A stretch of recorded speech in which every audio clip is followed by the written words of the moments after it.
कैसे हमारे कर्म हमारा भाग्य बनाते हैं, माइंडफुलनेस एंड स्ट्रेस मैनेजमेंट, जो आज का एवरग्रीन टॉपिक है कि हर कोई आज स्ट्रेस से बहुत ये हो चुका है, तो उसमें हम कैसे स्वयं को बैलेंस रख सकते हैं एंड साथ साथ वर्क एंड लाइफ का balance along with practical meditation, क्योंकि हमारी लाइफ ऑलरेडी बहुत सारे एक्टिविटीज और साथ साथ रिस्पॉन्सिबिलिटीज से भरपूर है, लेकिन उसमें रहते हुए भी इजीली हम मेडिटेशन को कैसे इन्वॉल्व कर सकते हैं, उसके कुछ टेक्निक्स और उसके कुछ मेथड्स हैं जो आज हम जरूर जानेंगे।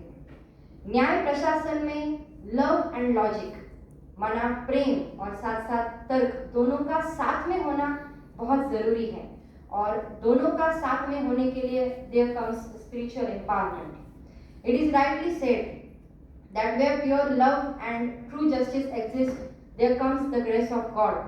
तो हम आशा करते हैं कि इस सत्र के द्वारा आप अपनी साइकोलॉजिकल एंड स्पिरिचुअल इम्यूनिटी को बूस्ट करके जरूर अपने जीवन को और बेहतर और सुखद बनाने का, बैलेंस्ड एंड ब्यूटीफुल बनाने का अवश्य प्रयास करेंगे। ओम शांति। बहुत बहुत धन्यवाद तेजस्विनी बहन। तो अभी अधिक समय न लेते हुए हम हमारे सेशन को शुरुआत करेंगे, और बाकी जो भी गेस्ट हमारे बीच में पहुंचे हैं, जैसे भोसले सर है, आपका बहुत बहुत स्वागत है। हमारे स्पीकर्स पहुंचे हुए brother Dan and brother Sandeep, तो उनका भी बहुत बहुत स्वागत है। लेकिन जी ताकिर सर जी, जिनका बहुत सहयोग हमें मिला, संदीप सर, तो आपका भी बहुत बहुत स्वागत है। और आप सभी का वेलकम दीदी के तिलक और पुष्पगुच्छ के द्वारा बाद में स्टेज में होगा ही, लेकिन आप सबको बता दें कि डैन ब्रदर को आगे निकलना है अपने फ्लाइट जर्नी के लिए। वो खास आज कॉन्फ्रेंस के लिए 1 घंटा हमें दे रहे हैं, इसलिए पहले हम उनको सुनेंगे और उसके बाद हमारा स्वागत और जो भी है वो रहेगा। तो brother, you are welcome to the stage. हम ब्रदर से इंट्रोड्यूस कराते जस्ट 2 मिनट में। So, brother and sisters, distinguished advocates, it is my great pleasure to introduce our esteemed speaker, Brother Dan, with a remarkable journey spanning 21 years.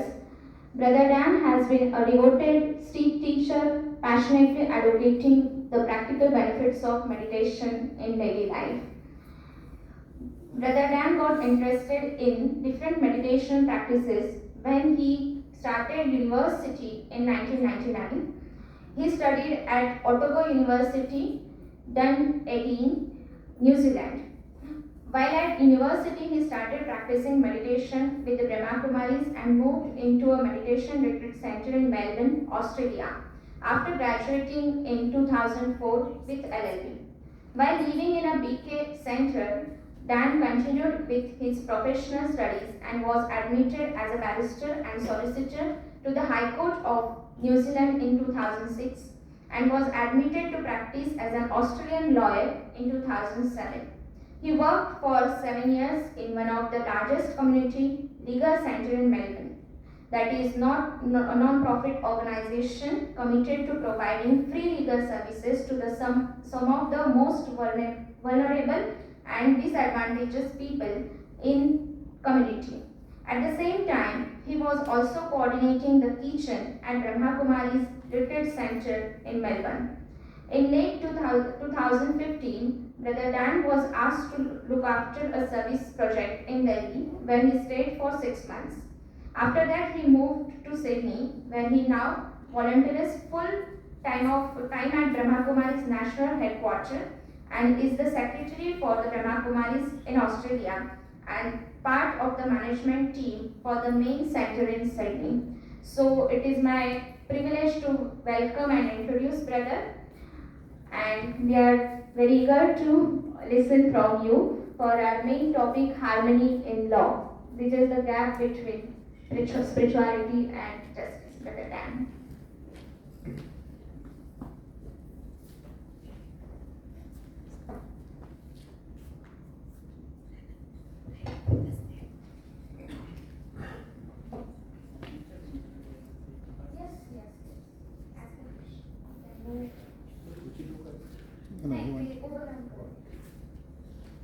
So Om Shanti, good morning, and thank you very much for coming here, because I understand that this is the time of your holidays, and so some of you should probably be enjoying an extra sleep in or be away sightseeing somewhere. So hopefully we add enough value that you feel it was worth coming here and letting go of your holiday. So just the topic itself, getting straight into that, harmony and law, bridging the gap between spirituality and justice. If we think about our legal education, the actual foundation of the law is spirituality, right? Law itself is grounded in spirituality. If you think about what karma is the understanding that what we do, we need to be connected to the consequences of our own actions. Yeah? Basic karma. What I'm going to do is going to come back to me. What happens though is that human beings forget this foundational principle of life, and they think they can get away with all sorts of other things. Then we build laws. The laws, all they effectively do is try and connect people more immediately with the consequences of their actions. And that's what our careers are about, right? Our careers are about making people accountable for their actions. They do something, they think they can get away with it. The law is there, they're not going to get away with it, they're going to be accountable. However, the more people have become ignorant of the law of karma, what's happened in our community? We've had to increase the number of laws, right? Legislation, statutes, regulations are increasing in crazy amounts. Because as people get less and less aware that that's the final account of karma, we have to build laws to artificially manufacture the law of karma in society. We are effectively artificially trying to create what is there anyway in spirituality. So the gap, if you like, between spirituality and law, it's just recognizing that the foundation of our whole legal system is spirituality. The basis of our legal system, it was grounded originally in spirituality. But our societies have become more and more bereft from that foundation. Spirituality is becoming less common in many ways, especially in the government system, especially in the education system. And so we have to create more and more legal infrastructure to try and make people accountable. And as lawyers, we have the role of trying to actually facilitate or work within that system. Yeah? And it's increasingly stressful as a profession. I don't know the stats in India, but in Australia, lawyers are much more likely to suffer from higher incidents of suicide and depression within the profession, because the work that we do has that burden associated with it. It's a great service that we provide to society, but at times it comes with a burden, it comes with a cost. Do any of you experience a bit of workplace stress? No one? Wow, it's great. Why are you here? You're shy, but don't worry, we'll warm you up. So workplace stress is totally there, right? And Sandeep especially is going to focus more on that later on. But really, one of the foundations of this type of meditation practice is to do with understanding myself. And for me, this topic has endless depth. I've been practicing meditation with the BKs for 21 years. Have I understood myself yet? No. What have I been doing for 21 years? One option could be that the person speaking to you today has got an exceptionally low IQ and has a problem. We can keep an open mind to that. Shouldn't rule anything out, right, as lawyers. But another option could be that it's a very deep topic. And also, understanding ourselves is an ongoing developmental thing. It's not something that just one day the light goes on and that's the end of the chapter, but actually it's an ongoing and progressive thing. The reason understanding myself is so critical in my legal career is that there are so many issues that we face that are actually based on lack of self-understanding. In many ways, how we manage ourselves and how we manage our clients and how we manage our colleagues is connected to self-understanding. The better I know myself, the better I can read the situations, my clients, other people's personality traits, the dynamics, and I can make better decisions based on that. So it's about self-management. And in many ways, instead of self-management, if you prefer, you can say ego management.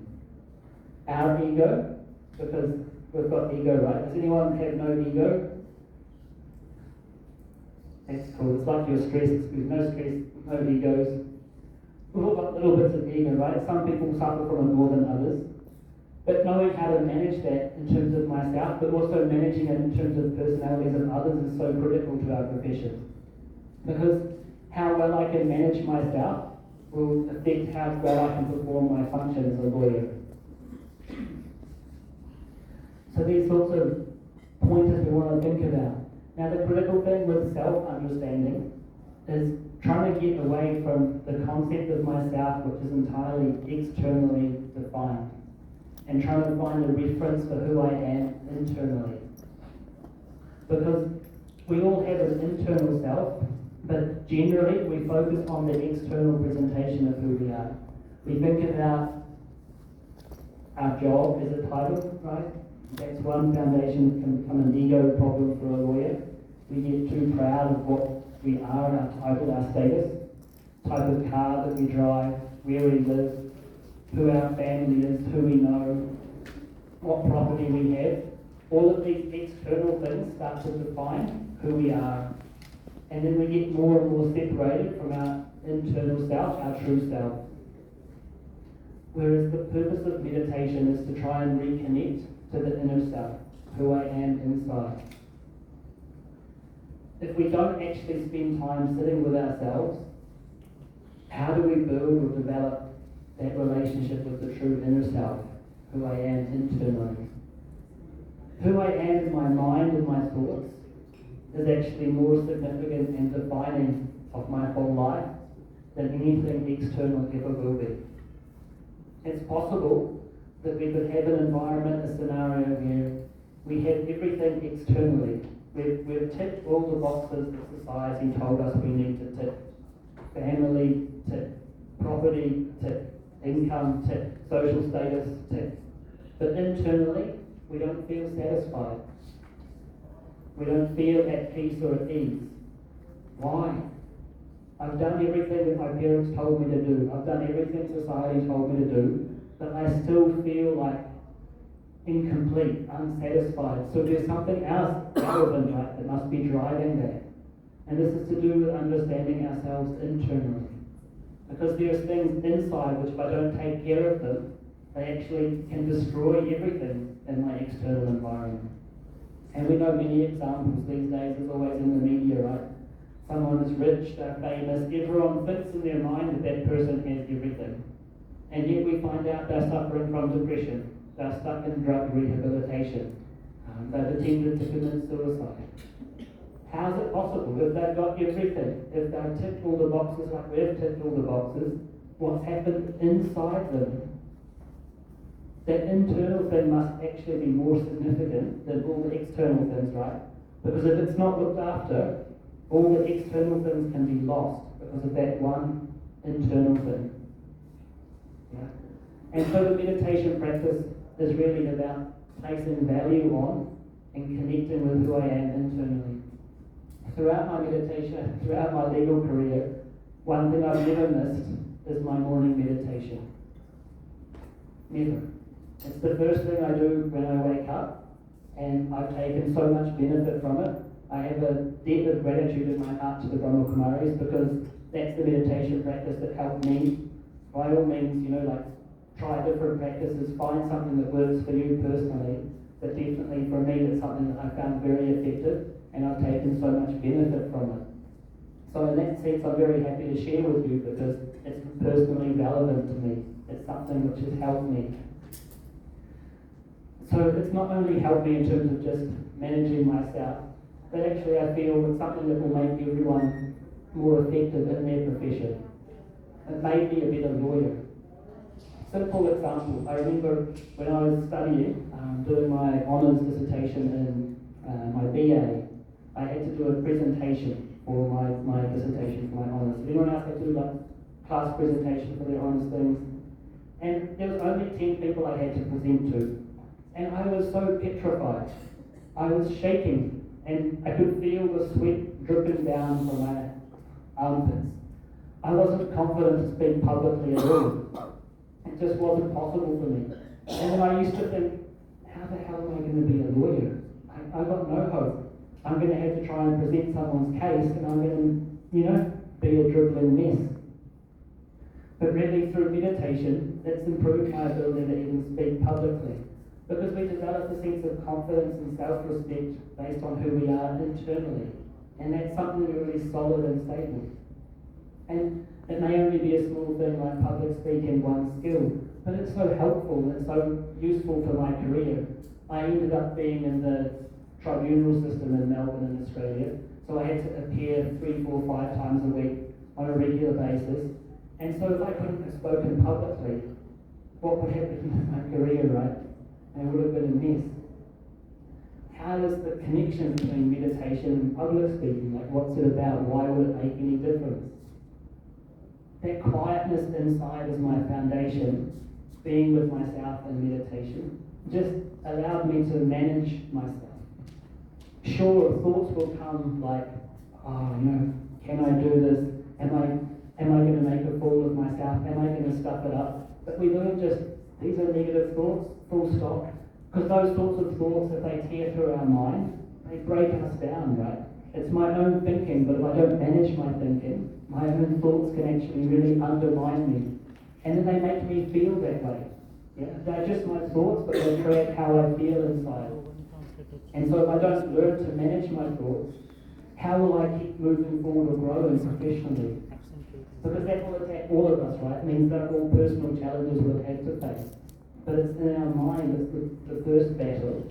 And if I can overcome that, I can really move forward in so many different parts of my own career path. So what I want to do is just have a gentle, short meditation now, just to sort of, I think that like a sampler, you want to taste something, right, and see if it's tasty or not. Otherwise, it's like, why would you buy it, use it, implement it? So if we just have a few minute meditation, what I'm going to do is speak some words, some suggestions for you to think, but they're just to try and help you relax physically. Because also in our body, we carry tension, pressure in our stomach and our shoulders. How did that tension get there? What do you think? Is it just like natural that our, as we move around, our shoulders are like this, around? It's mainly our thoughts that create it. Just 1 minute, sorry to disturb you. कितने लोगों को थोड़ा सा accent का problem हो रहा है और साल में ट्रांसलेशन चाहिए? थोड़ा हाथ ऊपर करेंगे तो फिर हम डिसाइड करते हैं, क्योंकि कुछ 3-4 रिक्वेस्ट हमारे पास आई कि हमें ट्रांसलेशन चाहिए. तो आप समझ पा रहे हो, मतलब इंग्लिश तो सभी समझते हैं लेकिन थोड़ा एक्सेंट का प्रॉब्लम है, तो आप समझ पा रहे हो या ट्रांसलेशन चाहिए? कितने लोगों को चाहिए? हाथ ऊपर करेंगे प्लीज. प्लीज हाथ ऊपर करेंगे. 6-7. तो फिर ऐसे ही कंटिन्यू करें, मतलब ट्रांसलेशन में थोड़ा समय जाएगा और हमारे पास समय की पाबंदी है. तो एंडिंग में अगर सार में बताएंगे तो चलेगा? Is it okay? लेकिन फिर जो समझ रहे हैं वो थोड़ा सा रिस्पॉन्ड करेंगे तो अच्छा है, ताकि उनको भी थोड़ा इंटरेक्शन में अच्छा लगेगा. ठीक है, थैंक यू. लेकिन हाँ, रात का सेशन जो है वो हिंदी में रहेगा. Also, I can speak more slowly if that will help people.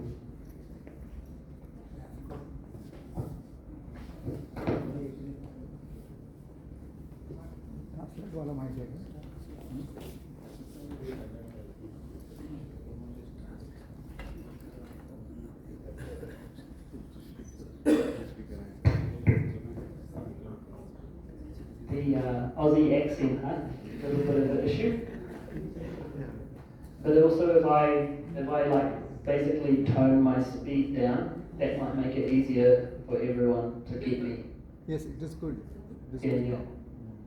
So if I start to go faster, someone can also kind of like say, "Oi, stop." So we were going to have like a 4-minute meditation, and I was sharing that The tension in our body is mainly created through our thoughts, our mind. But the same mind that created that pressure and tension in the body can actually relax us physically as well. So the power of the mind works both ways. It can work to bring us up and it can work to sink us. So we're going to use meditation to use the power of the mind to bring us up. And in this case, just to really release any tightness, pressure in the body.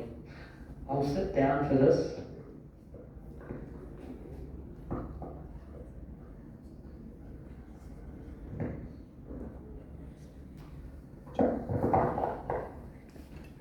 So if you sit in a way that you find comfortable,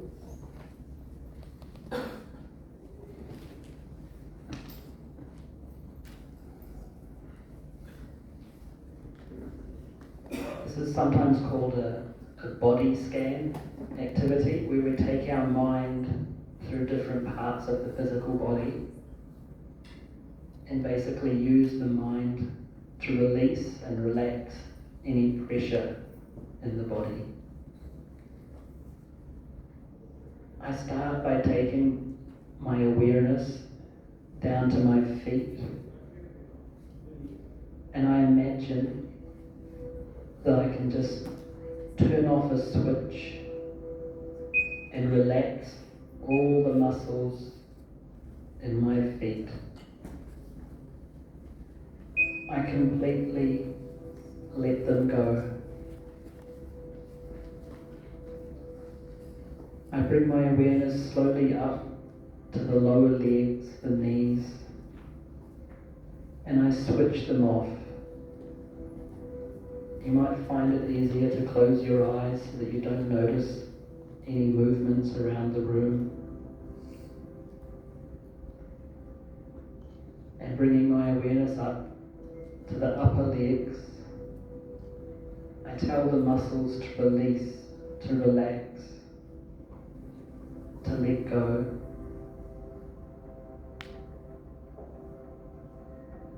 Bringing my awareness to the pelvis and the lower back, I turn them off, let them go, relax. I bring my attention to my stomach, just feeling any tension that I might be holding in the stomach. I let go. I relax all the muscles around the stomach, bringing my awareness up to the chest, the shoulders. I let the shoulders sink down, relaxing all the muscles in my shoulders. There's nothing to worry about at this moment in time. I'm here and I'm relaxed. I bring my awareness down my arms, hands, and I release and relax both arms, and they feel weightless, they feel light.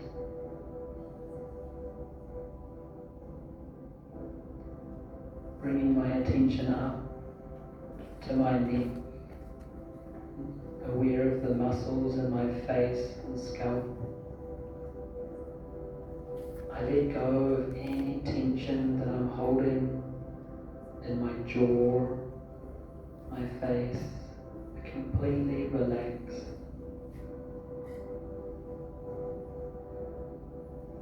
It's as if the whole body has become completely soft. No tension. I'm deeply at peace.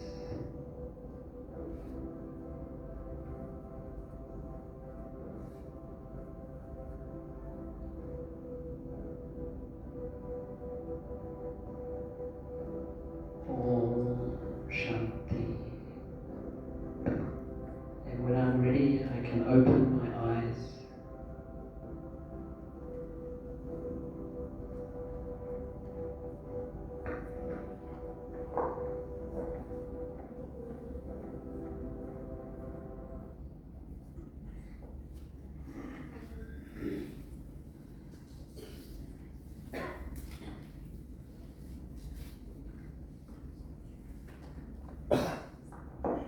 it feel okay? Were you able to relax a little bit?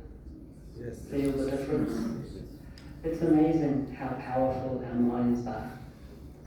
It's like the least realized asset that each of us has. Each of us, the most important thing in our lives is actually our mind. It's more valuable than our car. It's more valuable than our house. It's more valuable than our children. Actually, the mind is like my personal child. I have to take care of it. You know, if the mind is left to do what it wants, it's like a child that doesn't have a mother or father. Yeah. What does it do? It becomes naughty. It wants to try everything, do everything. And what happens to naughty children? They get into difficulty, right? Same with myself. Actually, my mind gets me into so many difficulties. Yeah? Do you experience that your mind gets you into trouble sometimes? Because thoughts race. And if I don't identify them and see what they're going to do to me, then trouble. That is the trouble that comes. My thoughts and my mind can be my best friend and worst enemy. Yeah, worst enemy. At least other enemies, if I have any, are outside me. This enemy, carrying with me. So it's in a very dangerous location. I'm vulnerable to that enemy. So the management of the mind is so valuable or so important to us because it is in such a critical position within ourselves, within our lives. It holds central location. So I need to regulate and manage that. Understanding myself, my true identity, is the key for changing my relationship with my mind. It changes the way I value and position the mind. When I think everything is just a physical world and I'm just a physical machine, and then the value of the mind is less. It's like, oh, it's just crap in my head that's going on. It's of no consequence. But when we start to meditate, what starts to happen is we actually start to wake up the realization that what's happening in my head is creating my whole external environment. My external environment is created here. It is not created there. Yeah? Because what I'm thinking about, it's the seed of any thought. It's the seed of any action. It starts with a thought. Yeah? So those are the building blocks of my life, actually. My thoughts. For example, if I suffer from a little bit of stress and anxiety, what will that do to my physical health? Yeah? Has anyone been to the doctor for stress? You don't need to put your hand up for that, it's personal. But I can tell you that I've spoken to my doctor about stress. You know, when the file load gets too much and my managing lawyer puts 3 more files on my desk and I feel it in my guts like, oh, what's just happened? That is stress, right? And it changes my heart rate, it changes how I feel. It affects me physiologically, yet it's my mind. It's my mind, but it's creating my external environment. It's controlling that. If I can control my thoughts better, then I can start to control what's happening in my world better. Yeah? And it's not that we want to control in that controlling way, but it's to do with management of myself. And the better I manage myself, I can make myself a more effective advocate. Yeah. One of the other main benefits that I took from practicing meditation and using it in my professional life as a lawyer was understanding reputation. I was also very lucky that the person who was mentoring me for my first 5 years was very, very attentive to the value of reputation. Because it wasn't something that I was really that aware of. But basically, you know, if I'm coming from a space of my own values, because I'm connected to myself inside, then I build a really solid reputation in my career. because every judge that I appear in front of, they remember me. They remember what I said, they remember my client, and they remember the sort of integrity that I acted with. My mentor, she would never let me run a crap case. She would just say, don't do it, it's not worth it. You go in front of the judge, you reveal that you're taking on a client that's really got a weak case, there's no merit. They know that they should have been briefed at the beginning by me that their case was hopeless, right? And there I am. I'm sure we've all had a few embarrassing moments with this. I've definitely had a few clients where I really regretted presenting their matter because it just blew up in my face and I looked like the dope for it. But it's to do with my own values, the integrity and the honesty that I present in front of the judiciary with, because they're going to remember me based on my integrity. I remember I was talking to some people last night. As far as I can recall, I only lied once in court, and it was one of my first couple of years. After that, it's just, I realised my mistake. It's like, can't do it. Lawyers, we don't need to lie. We can actually tell the truth. Clients actually need to know the truth of their matter, because, one other thing is having the awareness, the self-respect to tell clients exactly the merits of their case, because they have a strong expectation that we need to give them good news, right? And if their case is weak, we actually have to have the strength to just upset them and tell them that actually, for this reason, your case isn't going to be successful. It's very unlikely to proceed. What do you want to do about it? It's not got merit. But some people get so upset hearing that, right? And sometimes I will try and pander to my client in the sense that I don't want to upset them, so I want to give them good news. But it doesn't work. At some point I'm going to have to face that I gave them bad advice, especially if I proceed with their matter and they get a bad outcome. Who are they going to blame at that time? Me. So all I'm doing is deferring my blame, get blamed first off in the interview room or get blamed after they lose their case and I've presented it. Much better to get shot at the beginning, right, and upset them there and then. So meditation connects me to my intrinsic values.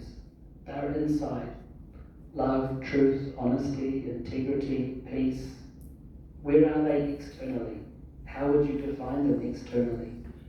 It's to do with my own congruence, right? Are my thoughts, words, and actions the same? Do they match? Or am I saying one thing and then doing something else? So that integrity is coming from my spirituality, who I am inside. And as we meditate, my experience is that my internal voice of my own conscience starts to get stronger and stronger and stronger. If I'm just always around company and company controls me, then my own conscience can die off and I can just end up doing what other people think I should do.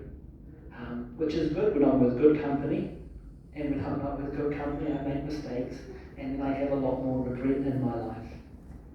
So my own conscience becomes like my guide, and my conscience is the thing that supports me in terms of making a good decision. Welcome. So the critical feature of using meditation to wake up my own values, because my values are there inside me, and each of us has that internal guidance.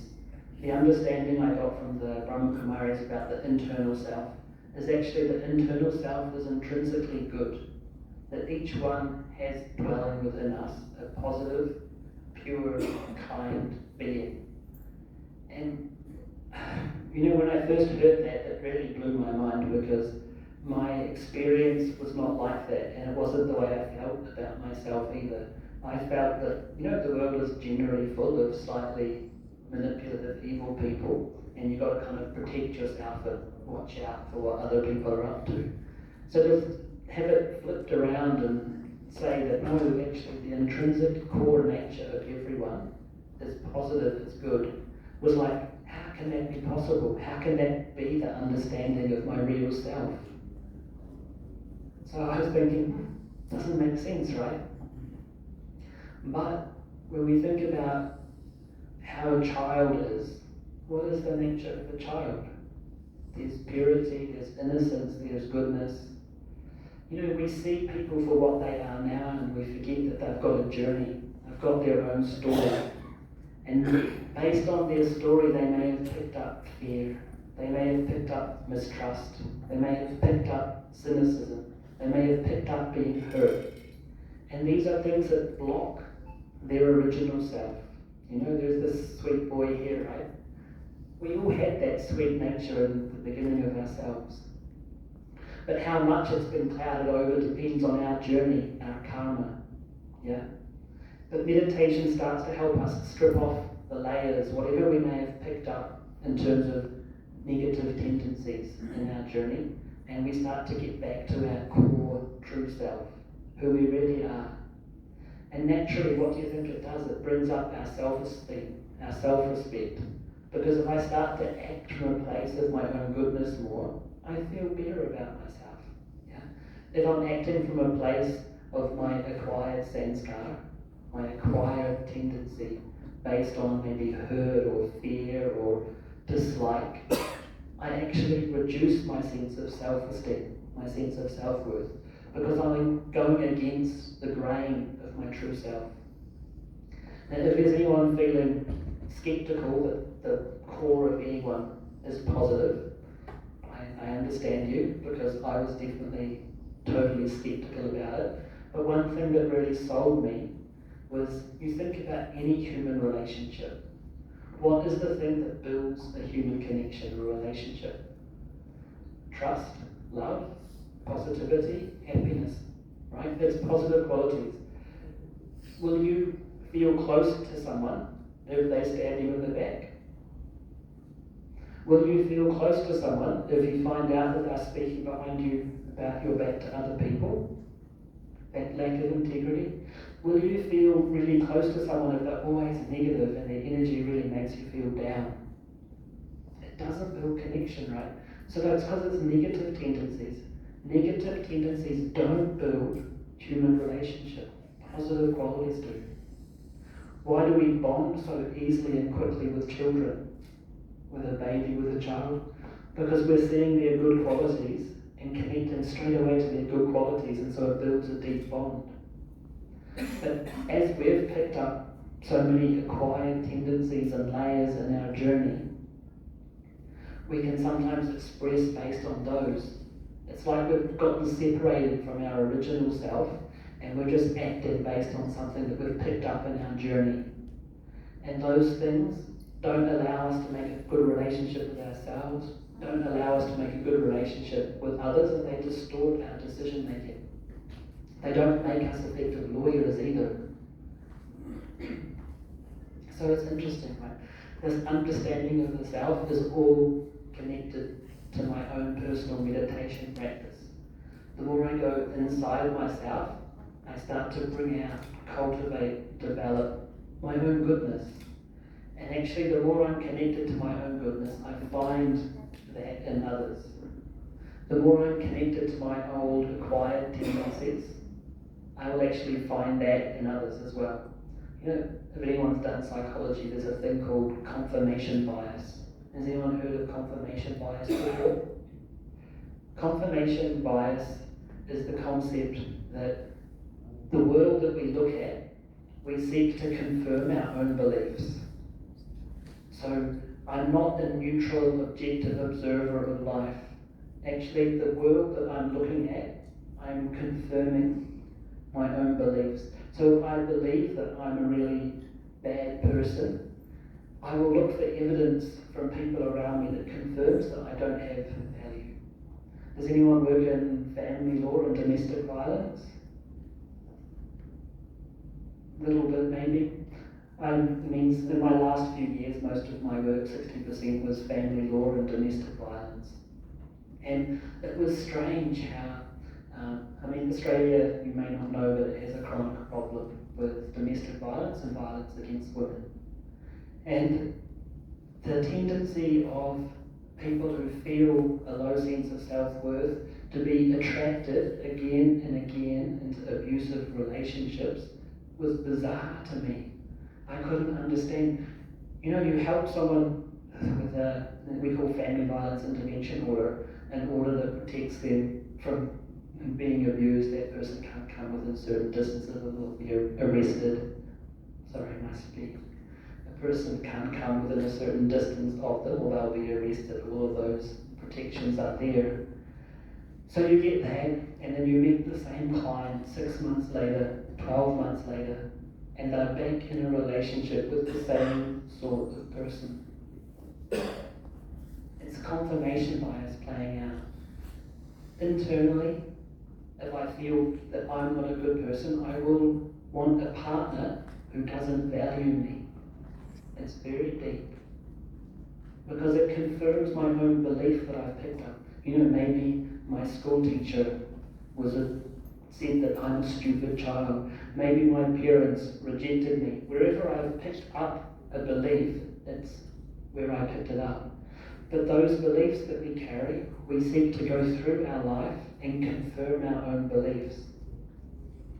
When we start to understand ourselves, we start to reprogram, change our internal beliefs. With the Brhmakumaris, the basic knowledge is each one of you is valuable, each one of you is inherently good, each one of you has a special contribution that you can make in society. And the more that each of us connects to our own internal goodness, it will help us express that, live that, become that. And so this is kind of the foundation, if you like, of what the Brhmakumaris teach and practice. And this is what's helped me so much in my own career, connecting to my inner self. So what I wanted to do now is have a meditation commentary again. Now it's just sort of 4 or 5 minutes. Connecting to that, bringing out my own goodness, trying to get more of a feeling for it. So it's another taste tester. Is that okay? Yes. Cool. Thank you.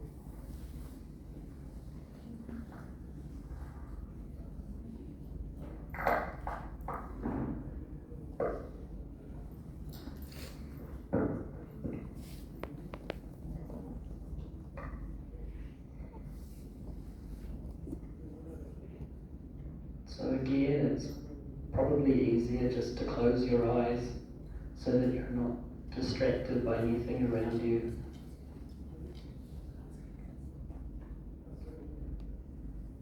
And to help you move your attention inside. Normally our attention is so much focused on everything happening externally. But when I meditate, I turn my awareness inside onto myself.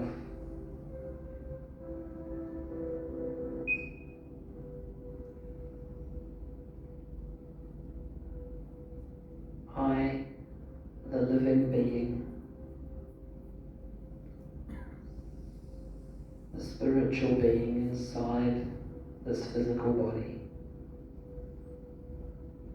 the one with consciousness, the one with awareness.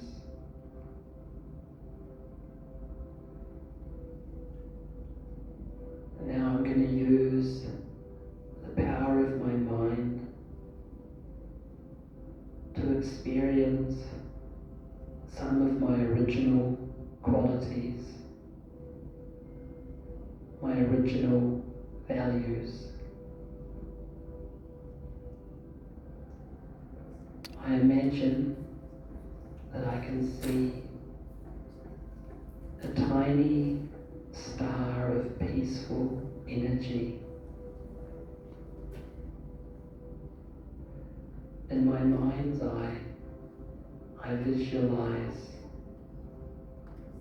the essence of pure peace.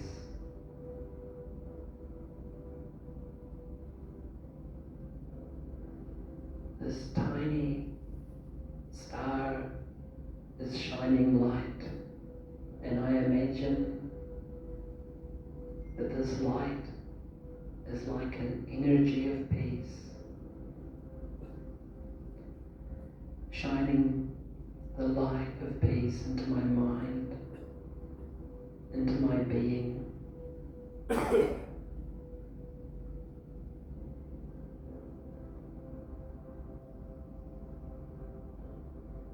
The more I can focus on thoughts of peace, I start to feel it. Peace isn't only a thought, it's the original feeling of myself.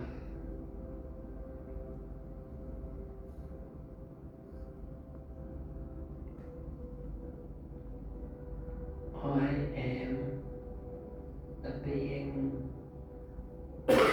who loves to be at peace inside.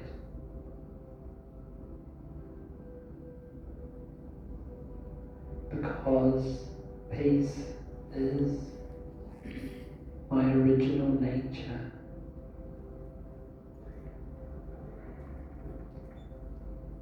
Even if I've been separated from that peace,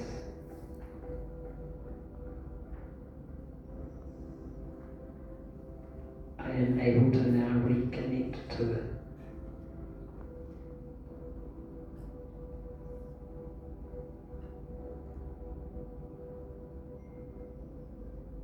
It's a simple affirmation.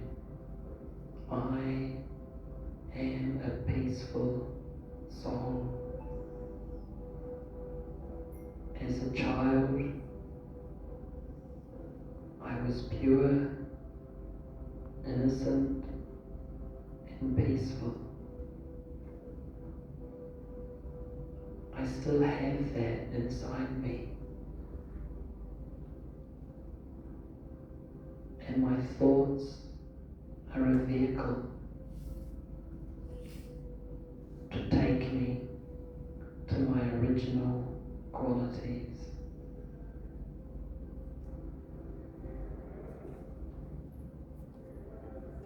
I imagine, again, picturing this tiny star of shining, pure, peaceful light energy.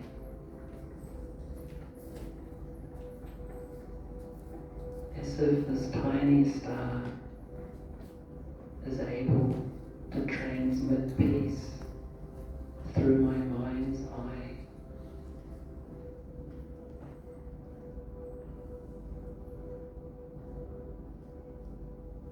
I try and get my attention captivated by this visualization. The more I can sustain it, the more it awakens that deep feeling, my core, peaceful nature.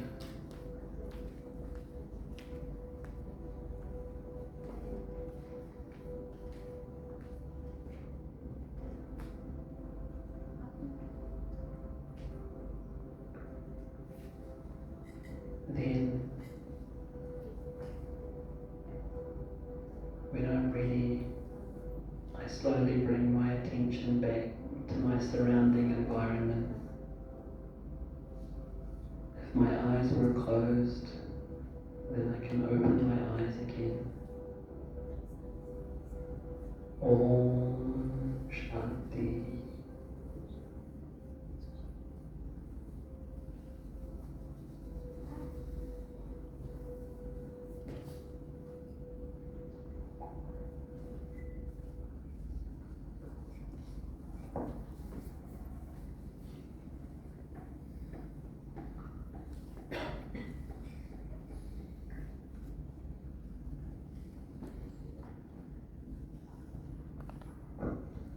So hopefully you felt you were able to tune in to that meditation and start to feel the peace of it.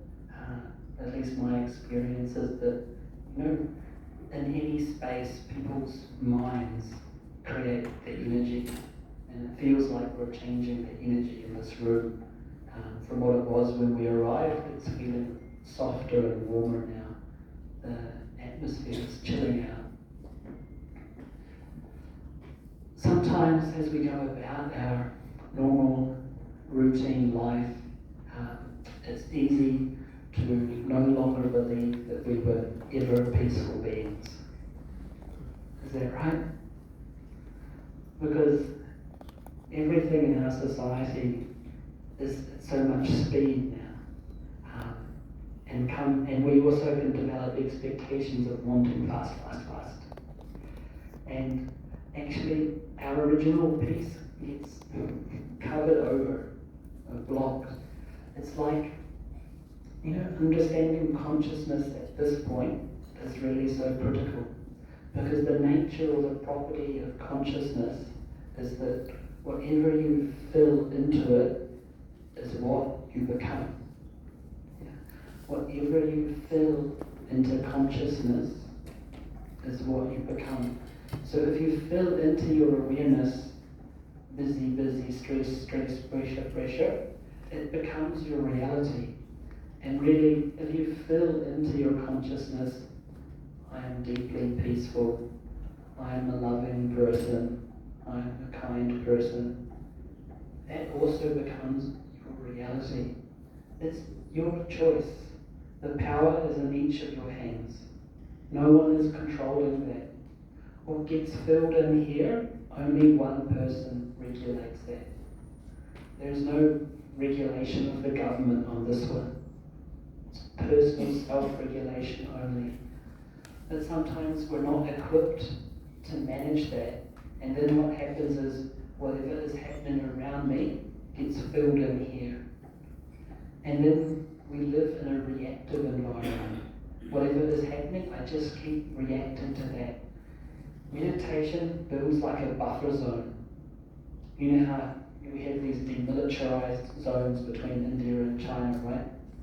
To try and stop people killing each other too much. That demilitarized zone is a buffer that stops reactivity. In the same way, meditation is a demilitarized zone between us and our environment that stops reactivity. If we don't have some demilitarized buffer between us and our environment, we make mistakes and then we have a life of regret. And a life of regret doesn't help us and it doesn't help people around us. So meditation is like the critical foundation. The more I connect to myself, generate peace inside, it's like I build my buffer and then it goes out further and further and further and further. The bigger my buffer, the more comfortable I feel to manage different situations, different problems, because I know that I've got buffer. I'm not running at baseline where I'm just overloaded and always going to react. That makes us feel vulnerable and at risk. And also people around us will be a little bit uncomfortable as well, because they'll be like, you know, is this person going to blow today? Whereas if we are very consistent in our reactions and behaviour because we've maintained a good buffer, people also feel closer to us because they know that there's this person who can behave consistently, respond consistently. Even if a problem comes and I bring it to them, they're not going to blow up. They're managing themselves. Yeah? And so meditation is the power to bring and extend that buffer between us and our environment. And I think these days we need that more than ever, more than anything else, is to expand our demilitarized zone. You know, if people think about an aura, you know, it's as if the aura around us, the energy around us gets bigger and bigger and bigger. You know, because the energy that we create creates a feeling around us as well, right? Some people you can feel, oh, they're very peaceful, they're chilled out, it's their vibes, right? They say when someone's really depressed or negative, it's like there's a black cloud on their head. It's like their energy's gone dark. They're in a dark space, we say. What does it mean in a dark space? The mind is creating that, and it's the energy that we create around us. Why don't we create a light space, a happy space? You know, that is here, and it will proceed and emanate from me. All beginning with these building blocks of our thoughts, managing our mind. And the application is really, in legal profession, but really any profession, right? The application is always going to be there for us. And I wondered about, the law of karma and lawyers. I mean, how many jokes have you heard in your career about lawyers and the law of karma? Because most people's perception is that we're constantly doing bad karma, right? They think that lawyers are all a bunch of liars, and the only person who benefits from a dispute are the lawyers, because no matter how much our clients lose, we still collect our wages, right? So that doesn't make a lot of people very happy. But karma is super interesting from a legal perspective, as well as we discussed at the beginning. It's the foundation of our legal system. But karma is so critical. If our community really understood karma, if it was mainstream understanding and practice in society, do you know that we'd all lose our jobs? You thought about it? Imagine a society where everyone understood that what they did is going to come back to them. It would change people's behaviour so much. It would change their behaviour so much that we would lose our jobs. Because our jobs are based on the fact that people forget that. And then the law has to provide a short-term short circuit to reconnect them with the consequences of their actions. So I don't know, the Brhmakumaris might be having a problem because they're going to make me lose my job. Now, before I hand over to Sandeep, there was going to be an opportunity for question and answer. So if any questions that people have, please do share, or any comments that you want to make. You're also welcome, like as participants, to share your own experience or make a comment.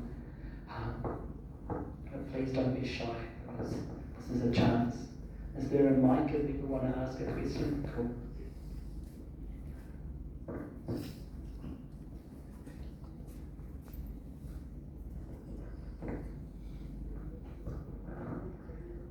Any questions? Anyone want to share something? It's totally fine if you don't. How to live in the present moment? How to live in the present moment? Yeah, it's a beautiful question.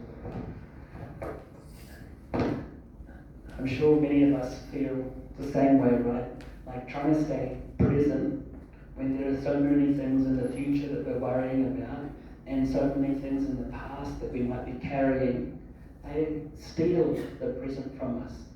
It's a beautiful coincidence in the English language that the word present is also the same as receiving a present. So the present is like the best gift that we can give ourselves, to learn to become present. But as I just mentioned, what are the two things that steal that present from us? We lose that gift because of two things. One is we carry from the past unresolved things in our conscience. Whether we like it or not, whether we try and kill our own conscience or not, it will not die, it's there. And so if I'm transgressing my conscience, it's carrying with me now, and it won't allow me to be present. Anything where I need to forgive someone, anything where I need to acknowledge that I've made a mistake, anything where I have a regret, I need to resolve it inside. It will release me from that past thing and make me more present. Because it's like subtly, it's pulling the consciousness back to the past, and that holds me there. And then the other thing, the future. The future can also steal my present. If I'm worrying about what's going to happen in the future, then my attention is there, and then I've lost the present again. But the foundation of presence comes back to meditation, because actually it's meditation that makes me present with myself. Yeah? Because the feeling or the sensation of being present is being present with my own self, internal self. And actually it's all the external things which I think are important that pull me away from being with myself. So, great. Thank you. Nothing else? Great. Yeah, I don't need a mic. I can talk. Yeah, I'm not a lawyer, engineer, but just from a curiosity point of view. What's the strain of this Brhmakumaris in Australia, and how many centers, and if you can throw some light on, just to have an idea. No problem. So in Australia, the Brhmakumaris have 40 different teaching locations. I mean, the population of Australia, is 25 million, and India adds 20 million to the global population every year. We're just like a little bug compared to the Indian Goliath. But 14 teaching locations, and 14 of those are like full-time dedicated meditation centres, and 4 of them are residential retreat centres. Probably the most popular thing with the public in Australia are coming for meditation retreats, because people get to come away for a whole weekend, be away from their work, their household, have their meals cooked for them, and just be dedicated to learning meditation and being able to practice meditation. And that's why there's 4 retreat centres in a fairly, much smaller country, because people love to come away for weekend retreats and just enjoy the silence, and they're all in nature and beautiful. Nice. Any other questions? It's cool if there's not. We'll hand over to 𝐾𝐚𝐿 then. But as 𝐾𝐚𝐿 comes up, I did want to say that you're in very good hands, because Sandeep is a really awesome teacher and really respected in the Brahmakumaris. And I've personally learned a lot from him, so I really know that the next part of the program you're going to enjoy immensely, because these are fantastic values. Thank you so much for being here, brother. किसी भी कुछ प्रश्न है आप हिंदी में भी पूछ सकते हैं, उनके जीवन से रिलेटेड या फिर जो भी, इवन प्रैक्टिस आप जैसे करते हैं जैसे वो कर चुके हैं। है किसी के कुछ प्रश्न? नहीं? ठीक है। Thank you so much, brother. Today we are really privileged to have brothers share his wealth of expertise and insights on the transformative power of meditation. So, अभी हम आगे के कार्यक्रम के लिए आगे बढ़ते हैं। हमारे बीच में हमारे सभी बुलाए हुए जो मेहमान हैं वो पहुंच चुके हैं, तो हम बहनों से निवेदन करेंगे कि उनका वो स्वागत करें। जो भी आए हुए गेस्ट हैं तो उनको मैं स्टेज पर बुलाना चाहूँगी। रामराजे भोसले सर, जो बार एसोसिएशन है पिंपरी चिंचवड़ के, उसके मुख्य प्रेसिडेंट हैं, तो आपका भी इस कार्यक्रम में स्वागत है, स्वागत है, स्वागत है। कृपया आप स्टेज पर आएं।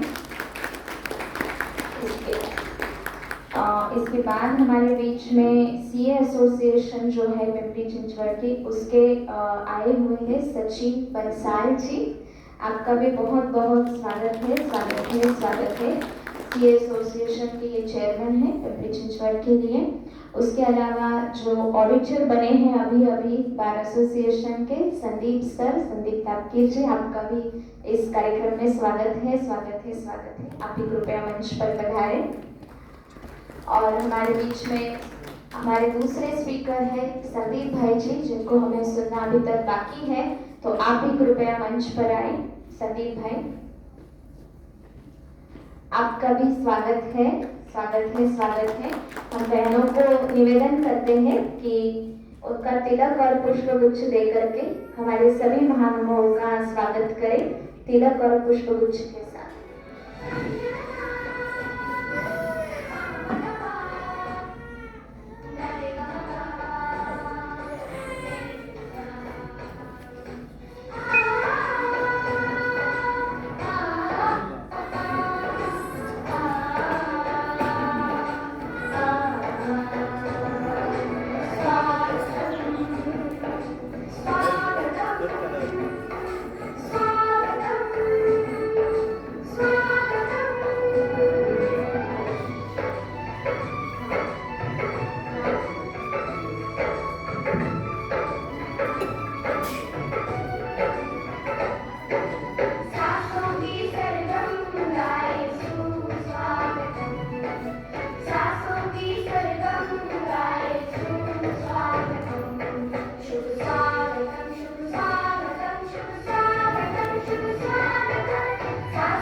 हमारे आग्रहपूर्वक निमंत्रण को स्वीकार करते हुए इस कार्यक्रम में आए, तहे दिल से आपका ब्रह्मा कुमारी संस्था की तरफ से स्वागत है, स्वागत है, स्वागत है। और इसके अलावा आए हुए सभी वकील, सीए, सीएस जो भी आए हैं, तो उनका भी जो समाज के लिए बहुत अच्छी समाज सेवा कर रहे हैं, तो आप सभी का भी इस प्रोग्राम में तहे दिल से स्वागत है, स्वागत है, स्वागत है।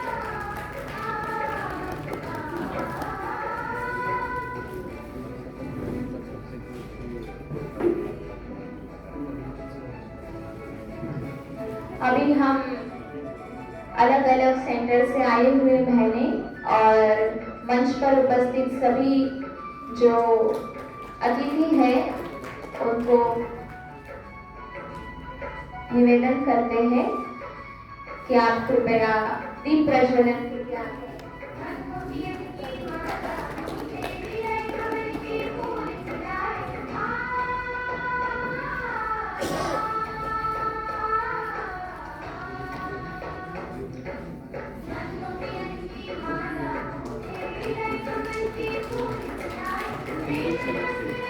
मंच पर जो भी उपस्थित है और साथ ही में जो भी बहनें हमारे बीच में अलग अलग सेवा केंद्र से पहुंची है, सभी को निवेदन है कृपया आप दीप प्रज्वलन के लिए आगे आए।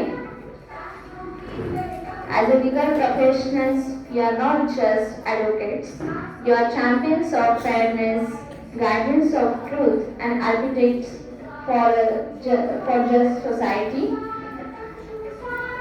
तो ऐसे सभी समाज में सेवाएं बढ़ाने वाले हमारे बीच में पहुंचे हैं, तो हम अभी सेवा की ज्योत जगाएंगे।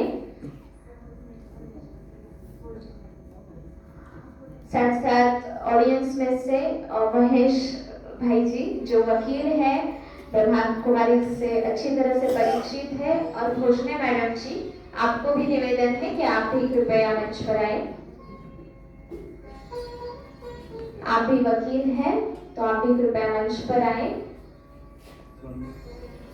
हम सभी हमारे मोबाइल का टॉर्च लगा करके इसमें सम्मिलित हो सकते हैं। कहा जाता है हर उदास चेहरे पर मुस्कुराहट लाना है, आंधियों में भी आशियाना बनाना है। मंदिरों में तो सब दिए जलाते हैं, भाइयों और बहनों आज विश्व में हर घर में सेवा का दीपक जलाना है, हर घर में सेवा का दीपक जलाना है। 1 मिनट के लिए हम उस परम ज्योति परमात्मा जो ज्ञान का प्रकाश फैलाने के लिए इस धरती पर आए हैं, उनको याद करेंगे और उनके प्रकाश को अपने अंदर महसूस करेंगे।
बहुत बहुत धन्यवाद।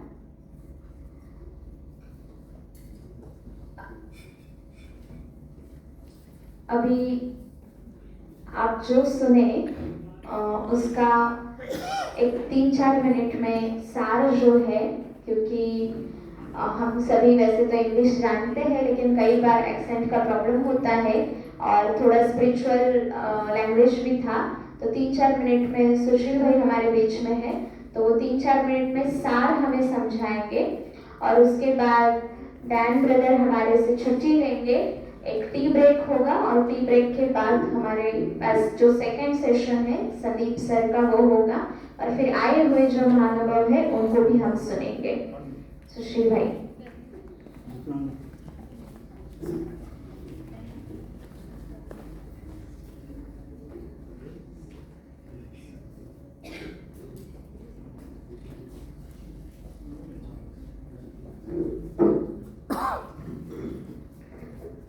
ओम शांति।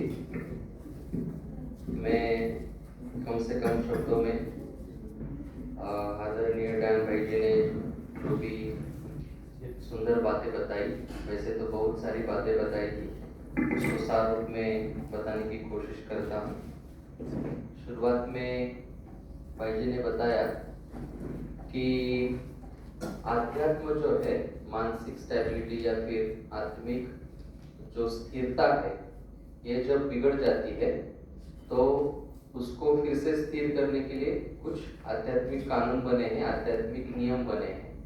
जब ये नियम की पूर्ति नहीं होती है तब ऑटोमेटिकली आत्मा में इंस्टेबिलिटी आती है और इस इंस्टेबिलिटी के कारण ही जो हमारा प्रोफेशन है, लॉ, दुनिया में नियम बने और कानून बने। तो जो हम सभी इस लीगल प्रोफेशन है, तो इस कानून, जो भी कानून दुनिया में बने हैं, नियम बने हैं, उसका कहीं ना कहीं बेस आध्यात्मिकता ही है। इसलिए बेहतर कानून और सुव्यवस्था के लिए हर एक की आध्यात्मिक स्थिरता बहुत आवश्यक है। आगे उन्होंने बताया कि साथ ही में हमारी आंतरिक स्थिरता के लिए भी कुछ एक आध्यात्मिक नियमों की आवश्यकता होती है। तो उसके लिए सेल्फ मैनेजमेंट बहुत आवश्यक है, परंतु स्व प्रबंधन का डायरेक्ट उन्होंने अर्थ बताया कि हमारा जो अहंकार है, अहम भाव है, इसका प्रबंधन करें। तो उन्होंने उसका एक छोटा सा एग्जांपल भी बताया। जब वो यूनिवर्सिटी में पढ़ाई पढ़ रहे थे, बीए ऑनर्स की, तब जब उनको सेमिनार करना था तो सब लोगों को देख करके उनका आत्मविश्वास उन्होंने खो दिया था। उसका कारण यह था कि उनके मन में बहुत सारे थॉट्स आ रहे थे। तो इस बहुत ज्यादा थॉट्स के कारण, पॉजिटिव, नेगेटिव और बहुत ज्यादा थॉट्स के कारण, संकल्पों के कारण, विचारों के कारण मन में अशांति आती है। और ये अशांति कहीं ना कहीं हमारे इस प्रोफेशन में, सार्वजनिक जब भाषण होता है, पब्लिक स्पीकिंग करना होता है, चाहे कोर्ट में हो, कहीं पर भी हो, वहां पर भी ये मानसिक अशांति हमको तकलीफ देती है, डिस्टर्ब करती है। इसलिए हमारा मन शांत रहना बहुत आवश्यक है। तो उसके बाद उन्होंने अपने संकल्पों को कैसे देखे, अपने आप को कैसे अपने मन के विचारों के ऊपर हम विटनेसिंग स्टेज में ऑब्जर्व करें, इसके लिए एक छोटा सा मेडिटेशन उन्होंने कराया। हो सकता है कि आप सभी ने बहुत अच्छा उसमें अनुभव किया होगा। उसके बाद उन्होंने एक अच्छी बात बताई कि हमारा जो दिमाग है, हमारा जो मन है, इसमें हमारे स्वयं के प्रति और औरों के प्रति जो निगेटिव थॉट्स है, यही हमारे जीवन में जो भी प्रॉब्लम्स आते हैं उसका जड़ है। इसके कारण झगड़े होते हैं, इसके कारण डिस्टर्बेंस होते हैं, हम अलग अलग रिस्पॉन्स देते हैं बाहर की परिस्थितियों को। तो उन्होंने बताया कि ये मन हमारा सबसे अच्छा दोस्त बनता है जब हमारे अंदर स्थिरता, मन के अंदर स्थिरता और अच्छे विचार हो। अगर ये इसी मन के अंदर नेगेटिव विचार ज्यादा हो तो यही मन हमारा दुश्मन बन सकता है और यही मन हमको ज्यादा से ज्यादा वल्नरेबल भी करता है, अर्थात शक्तिशाली या कमजोर व्यक्तिमत्व बनाता है। इसलिए माइंड मैनेजमेंट, मन को प्रबंधित करना बहुत आवश्यक है। लेकिन मन को अगर मैनेज करना है तो समझना भी जरूरी है कि मन है क्या, मन किसमें है, अर्थात आत्मा क्या है और आत्मा के अंदर जो मन हमारा कैसा काम करता है। ये अगर हमको पता चले, अगर हमको अपनी आंतरिक परिचय के बारे में पता चले, तो हो सकता है कि हम उसको नियंत्रित कर सके। तो अगर हम मन को नियंत्रित करना सीख गए तो ऑटोमेटिकली जो हमारी बाहरी प्रतिक्रिया है, बाहर के रिस्पॉन्सेस है, उसको भी हम नियंत्रित कर सकते हैं, है ना। ऐसा होता है कि हमारे मन के अंदर कहीं ना कहीं अस्थिरता होती है, इसलिए सामने जो भी परिस्थिति आती है, सिचुएशंस आते हैं, उसमें हम अच्छा से शक्तिशाली रिस्पॉन्स नहीं देते हैं। तो मन को अगर कंट्रोल करें तो ऑटोमेटिकली हमारे रिस्पॉन्स स्ट्रांग होते जाएंगे। साथ ही साथ उन्होंने एक एग्जांपल बताया कि कैसे मैनेजर जो होता है, लॉ मैनेजर, आपको ज्यादा से ज्यादा काम देता है तो स्ट्रेस बढ़ जाता है। तो उसके लिए भी कहीं ना कहीं हमारा मन ही उसके लिए कारणीभूत है, और उसके लिए भी सकारात्मक दृष्टिकोण भी बहुत महत्वपूर्ण है। तो कभी कभी ऐसा भी हो जाता है कि आपके पास कोई केस आता है और आपको पता चलता है कि ये केस वीक है, आप इसमें जीतने वाले नहीं हो, लेकिन हम कभी कभी उनको झूठा भरोसा दे देते हैं। और कभी कभी ऐसा भी हो जाता है कि कोर्ट में जाकर आपको बड़ा एम्बैरेस फील होता है क्योंकि आपका केस इतना स्ट्रांग नहीं होता है। परंतु ऐसे परिस्थिति में भी हमारे जो वैल्यूज है, हमारे जो मौलिक नैतिकता है या फिर मौलिक धारणाएं हैं, उसको हमने ज्यादा ध्यान देना चाहिए, उसको ज्यादा रिस्पेक्ट करना चाहिए। और अगर कोई हमारे पास आते हैं और उनको हम झूठा वास्ता या फिर झूठा गलत उनको फॉल्स जो होप्स होते हैं वो नहीं देने चाहिए। उनको पहले ही बता देना चाहिए कि आपके केस में ये वीकनेसेस है, इसलिए आपके तरफ की साइड थोड़ी वीक है। उससे क्या होगा कि उसके बाद वो आपको फ्यूचर में दोष नहीं देगा और आपको बद्दुआएं नहीं मिलेगी, क्योंकि बद्दुआएं भी हमारे जीवन में बहुत ज्यादा काम करती है। और उन्होंने आगे बताया कि जैसा कि हम सभी के बारे में नकारात्मक सोचते हैं,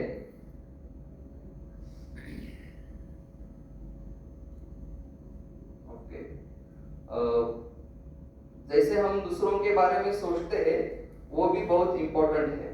और उसका एक कारण है कि हम खुद के बारे में क्या सोचते हैं, उसके ऊपर डिपेंडेंट कि हम दूसरों के बारे में क्या सोचते हैं। हमको ऐसी एक धारणा है बचपन से कि ये दुनिया अशांत है।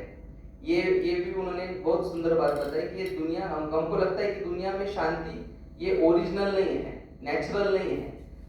दुनिया में अशांति नेचुरल है, क्योंकि दुनिया बहुत गतिशील स्पीड से सफर करती है।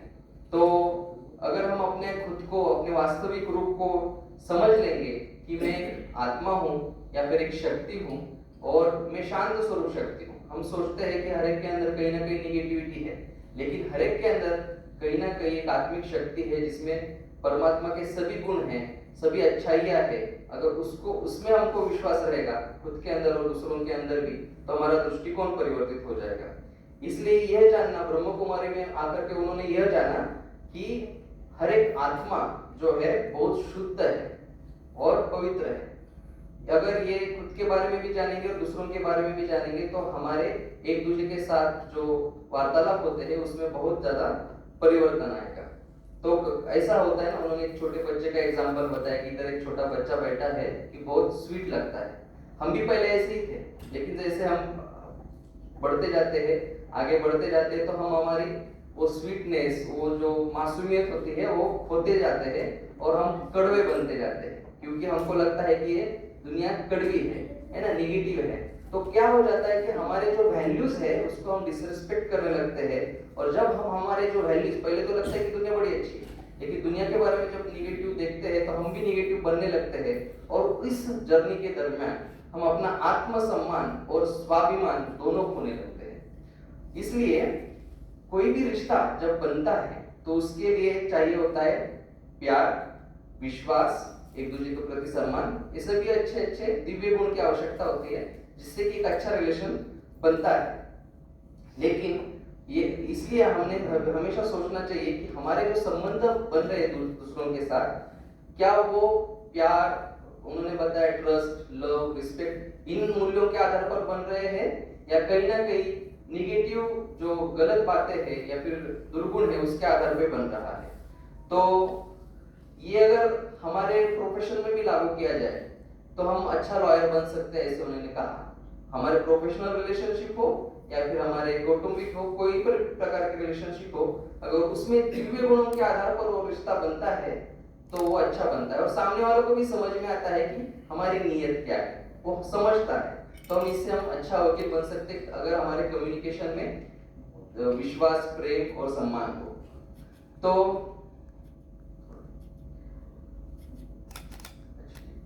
तो उन्होंने बार बार मेडिटेशन में यही बताया कि ज़्यादा से ज़्यादा ये समझना जरूरी है कि अंदर में मैं क्या हूँ, मैं एक शक्ति हूँ और वो शक्ति शांत स्वरूप हूँ। ये आप ब्रह्म कुमारी में भी सीख सकते हैं।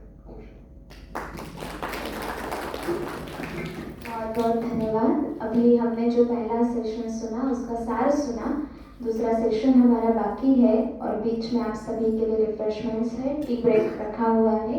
वॉशरूम्स और पानी और टी, ये 3 चीज़ें करते हुए 10 मिनट में हम फिर से लौटेंगे। उसके पहले स्टेज में जितने भी उपस्थित हैं उनको रिक्वेस्ट है कि ग्रुप फोटो हम सभी के साथ लेंगे। तो आप सभी कृपया जो पहली लाइन आपके लिए रखी है वहाँ पर जाएं, ऑडियंस वहीं बैठेंगे और सभी के साथ ग्रुप फोटो हो जाए डैन ब्रदर निकलने के पहले। नहीं वैसे तुम्ही लोग ज़्यादा जास्त योग्य वेळ, कारण है ना जस्ट 2 मिनट्स से आपल्याकडे नहीं गए। फिर हम सभी टी ब्रेक में जाएंगे और ब्रेक के बाद फिर से लौटेंगे। जो उस साइड में बैठे हुए भाई बहने हैं उनको